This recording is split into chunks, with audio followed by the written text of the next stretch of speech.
Salut à tous, alors après le top des films de 2017, je voulais y joindre un plus petit flop, donc un flop 5, histoire de dire qu'est-ce qui allait pas. Et on passe sans plus tarder au numéro 5. Alors pourquoi La La Land? Effectivement, le film a été primé de nombreuses fois, par exemple aux Golden Globes et aussi aux Oscars.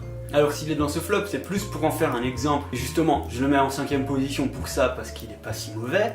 Alors à la base, il faut savoir que j'ai rien contre les comédies musicales, et moi quand je suis allé voir le film, j'ai plutôt passé une mauvaise journée, je m'attendais à voir un bon film. C'est tout ce que les affiches vendaient, un truc qui fait passer un bon moment. Et en fait, non.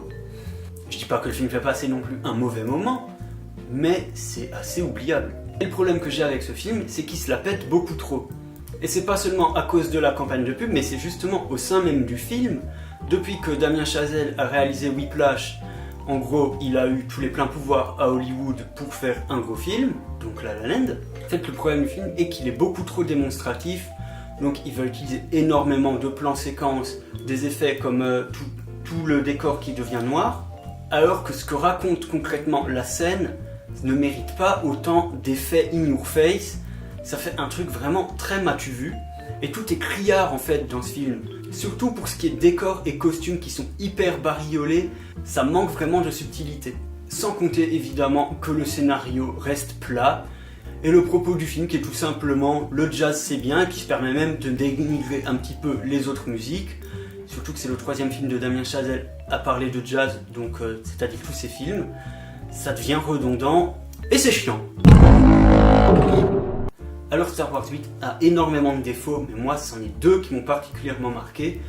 De 1, il y a plein de choses extrêmement ridicules dans ce film, et de 2, c'est la suite de Star Wars 7. En gros, qu'est-ce que j'entends par ridicule? Alors déjà, il y a la scène où Leia utilise la force. C'est pas tant le fait qu'elle utilise la force qui m'est choqué, parce que ça me paraissait plutôt logique vu son ascendance, mais c'est la façon de montrer ça comme elle l'utilise dans l'espace. Ça fait vraiment très kitsch, et ça n'a pas sa place dans un Star Wars en 2017, oui. On sait quand même que George Lucas avait décanonisé et empêché toute distribution, enfin quasiment toute distribution du téléfilm Star Wars Royal Special, parce que justement, il était trop craignos, mais alors là, ça doit lui donner des ulcères. Et ce qui est aussi ridicule, c'est tout le truc Star Wars et le véganisme. Alors personnellement, je ne mange pas de viande, et pourtant, j'ai l'impression que la cause n'est pas du tout servie par les messages que veut faire passer le film. Parce que le truc avec des porcs, mais ça fait marrer les gens plus que ça les fait réfléchir, quoi. Alors certes, Star Wars et les derniers Jedi tentent des choses que ne faisait pas l'épisode 7, mais ils se plantent. Mais ça encore, c'est pas forcément un défaut pour un film. Là, le défaut, c'est que même au sein d'une nouvelle trilogie qui est censée être planifiée, eh bien, il n'y a aucune cohérence. Encore qu'on veuille prendre des libertés par rapport aux 2 trilogies précédentes pour faire une nouvelle trilogie qui, elle, aurait sa cohérence, ça irait, parce qu'il y aurait une démarche artistique derrière. Mais là, ce que fait Rian Johnson, c'est juste détruire les fondations très bancales qu'avait instaurées Abrams, et au final, on a l'impression de faire un retour en arrière. Et donc Star Wars 8, c'est juste un énorme gâchis. Je pourrais résumer Alien Covenant très facilement. C'est un film d'horreur, et pourtant ça ne fait pas peur. Et pourquoi ça ne fait pas peur? Alors déjà, Ridley Scott n'est clairement plus habitué à faire des films comme il en faisait à la fin des années 70. Ici, c'est vraiment beaucoup trop éclairé. Du coup, on se sent à l'aise déjà, que ce soit sur le vaisseau où se passe le film, ou alors aussi sur la planète. Déjà, on est dans un climat beaucoup plus rassurant que ce qu'on était dans le premier Alien. Ensuite, il y a également la musique qui est plutôt insignifiante. Et surtout, le scénario est cousu de fil blanc, genre, il n'y a rien qui surprend. C'est des trucs qu'on a déjà vus des centaines de fois avant, et ça surprend plus personne aujourd'hui. Et tant qu'on est sur les scénarios, ça nous ramène à un autre problème du film. C'est pas que le film ne raconte rien, il aurait mieux fait, mais en plus, il se contredit avec Prometheus. Parce que dans Prometheus, David, donc l'androïde, voulait chercher son créateur, et là, d'un film à l'autre, il a décidé de les détruire. Mais il n'y a aucune explication, c'est ça le problème. Quand tu veux faire déjà une trilogie, enfin, maintenant à ce qui place devrait être une quadrilogie, le préquel d'Alien, c'était un truc plutôt réfléchi à la base. Et comme pour Star Wars, on se rend compte qu'en fait, il n'y a aucune cohérence.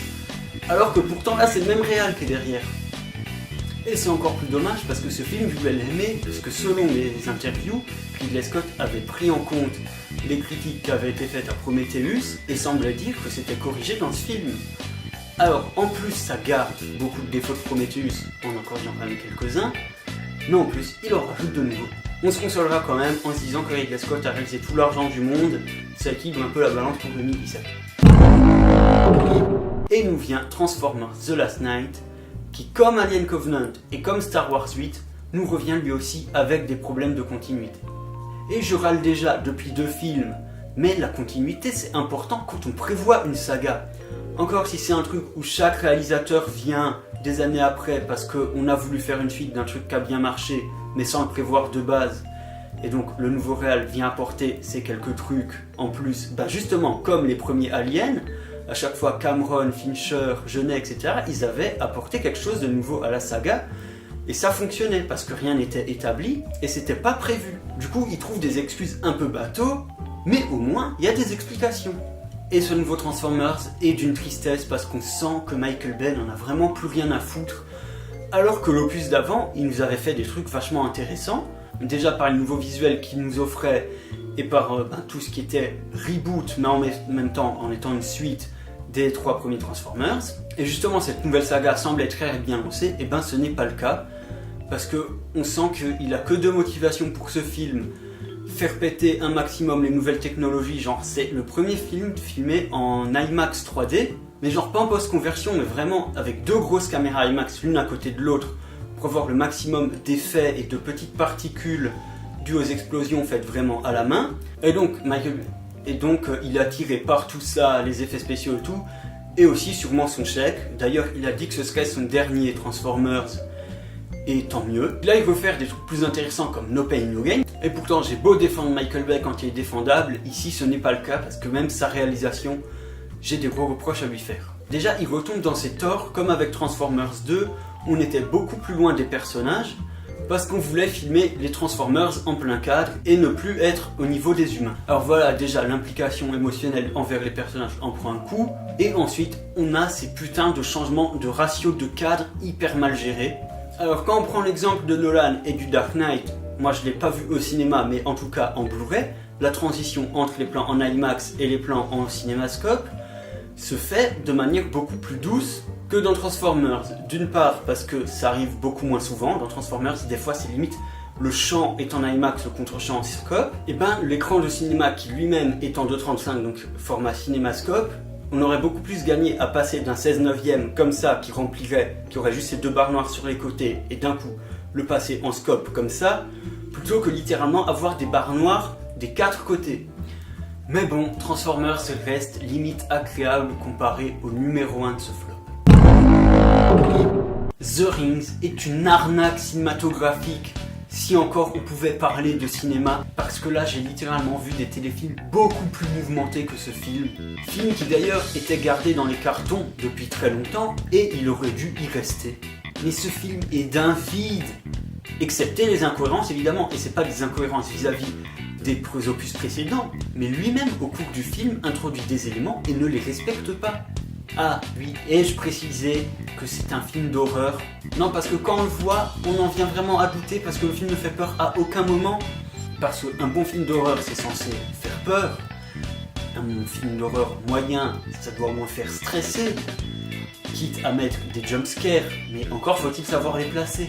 D'ailleurs, la non-maîtrise est ça tout paroxysme au niveau de la musique, parce que le compositeur, il ne devait pas voir le même film, à mon avis, il devait voir Le Seigneur des Anneaux, parce que sur la scène d'ouverture dans l'avion, on a une grosse musique épique, alors qu'on voit très bien qu'à l'image, on devrait avoir une musique qui fait peur. Et en gros, la seule émotion que m'a fait ressentir ce film, c'est un profond regret d'avoir payé une place de cinéma. En tout cas, merci d'avoir regardé la vidéo. N'hésitez pas à donner votre propre flop film en commentaire, à vous abonner et surtout à partager la vidéo. Moi je vous dis à plus.